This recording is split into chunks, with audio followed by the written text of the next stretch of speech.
स्वागत आहे आपल्या सर्वांचं माझ्या किचनमध्ये। आज आपण बनवत आहोत उन्हाळ्यामध्ये आपल्या शरीराला थंड ठेवणारे कॅल्शियम आणि प्रोटीनने भरपूर असे मुगाच्या डाळीचे लाडू। या लाडूंमध्ये कॅल्शियम आणि प्रोटीन भरपूर प्रमाणात असल्यामुळे तुम्ही दिवसभरामध्ये एक लाडू जरी खाल्ला तरी तुम्हाला थकवा जाणवणार नाही। तुम्ही अगदी दिवसभर फ्रेश राहाल। एक लाडू मी आपल्याला तोडून दाखवते। तोंडात टाकताच विरघळतील इतके सॉफ्ट हे लाडू बनतात आणि ते सुद्धा खूप कमी साहित्यामध्ये आणि खूप कमी तुपामध्ये। चला तर मग रेसिपीला सुरुवात करूया। घेतली आहे मी 1 कप मुगाची डाळ। ही डाळ स्वच्छ धुवून घ्यायची पाण्याने।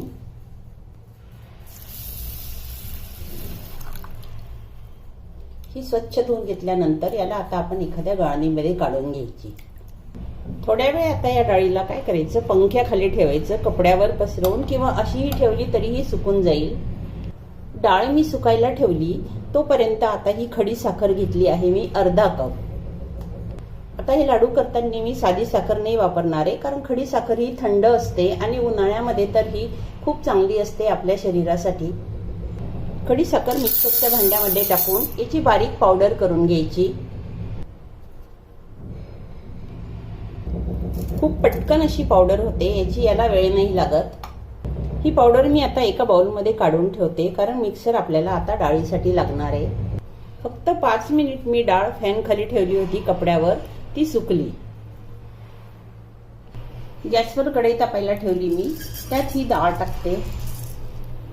डाळ आता लो फ्लेमवर परतवून घ्यायची। डाळीला छान खमंग आपल्याला भाजून घ्यायचंय। आधी मी डाळीला थोडंसं कोरडंच भाजणार आहे, नंतर यामध्ये थोडंसं तूप टाकते। हिला थोडं 2 मिनिट भाजल्यानंतर बघू शकाल ही आता अगदी मोकळी मोकळी झाली, एक एक दाणा वेगळा झाला, म्हणजे ही छान सुकली। या डाळीमध्ये टाकते मी आता अर्धा टीस्पून साजूक तूप। तूप टाकल्यानंतर पण याला छान खमंग परतवून घ्यायचं, जोपर्यंत ही छान गोल्डन होत नाही तोपर्यंत। डाळ आता छान भाजल्या पण गेली। मी याला लो फ्लेमवर 5 मिनिट छान असं मस्त परतवून घेतलं आणि याचा छान असं सुगंध पण येतोय। आता गॅस बंद करायचा। ही डाळ वेगळ्या डिशमध्ये काढून घ्यायची, नाहीतर मी ही जास्त लाल होऊन जाईल आणि तिला थंड करायला ठेवायची। ही मी वेगळ्या डिशमध्ये काढून घेतली आणि आता ही थंड करते। थोड्या वेळ याला थंड होऊ द्यायचं। ही डाळ पूर्ण थंड झाली, दिसत छान आहे अगदी तळल्यासारखी। याची आता आपण बारीक पावडर करून घ्यायची, मिक्सर मधून बारीक रवा असतो तशी। मिक्सर मधून याची चांगली बारीक पावडर करून घेतली मी, बारीक रव्यासारखी। कढईमध्ये टाकते मी 1 मोठा चम्मच साजूक तूप। तूप टाकल्यानंतर ही सर्व पावडर यात टाकून द्यायची। लो फ्लेमवर याला खमंग भाजून घ्यायचंय।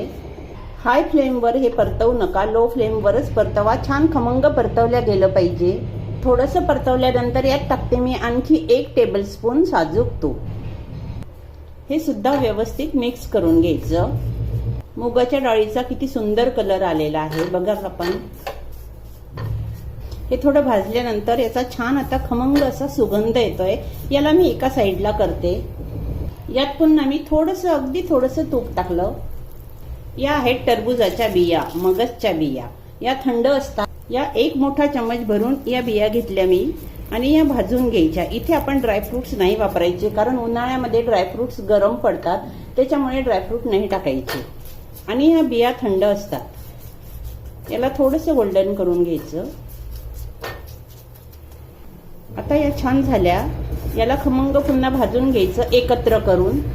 हे आता खमंग भाजून झालेले आहे, कारण आपण डाळ सुद्धा छान खमंग भाजलेली होती, त्याच्यामुळे हे पटकन भाजल्या गेलं। आता गॅस बंद करून याला मी कढईमधून ताटामध्ये काढते, म्हणजे मला लाडू वळता येतील। घेतलं थंड करायला आणि यातच टाकते मी खडी साखर, जी आपण खडी साखरची पावडर करून ठेवली होती ती। थोडं कोमट असतानाच टाकायची। 1 छोटा चम्मच वेलची पावडर आणि हे सर्व मिश्रण व्यवस्थित मिक्स करून घ्यायचं। थोडं थंड झाल्यानंतर हाताने मिक्स केलं तरी चालेल, पण आता हे थोडं गरम आहे, त्याच्यामुळे मी स्पॅच्युलाने करते। हे मिश्रण थोडं कोमट असतानाच आता याचे लाडू बनवून घ्यायचे आपण। तुमच्या आवडीनुसार तुम्ही छोटे मोठे कसेही लाडू बांधू शकता। याला खूप अशी तुपाची गरज नसते। जर तुम्हाला खूप कोरडं वाटत असेल पीठ तर तुम्ही थोडंसं तूप टाका, पण शक्यतोवर गरज नाही पडत।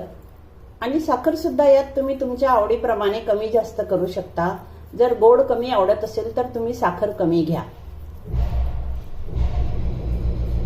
बघू शकाल आपण एका हातानेच लाडू किती मस्त वळल्या गेला. लाडू बांधल्यानंतर कधी पण याला थोडंसं हातावर असं गोल फिरवायचं, म्हणजे काय होतं, लाडूला छान असा गोल शेप येतो. अशाच पद्धतीने आता सर्व लाडू बांधून घ्यायचे. झाले आपले मुगाच्या डाळीचे अतिशय सॉफ्ट आणि पौष्टिक हेल्दी लाडू. आपण सुद्धा हे लाडू नक्की ट्राय करून बघा. पुन्हा भेटूया अशा छानशा रेसिपीसह. तोपर्यंत धन्यवाद.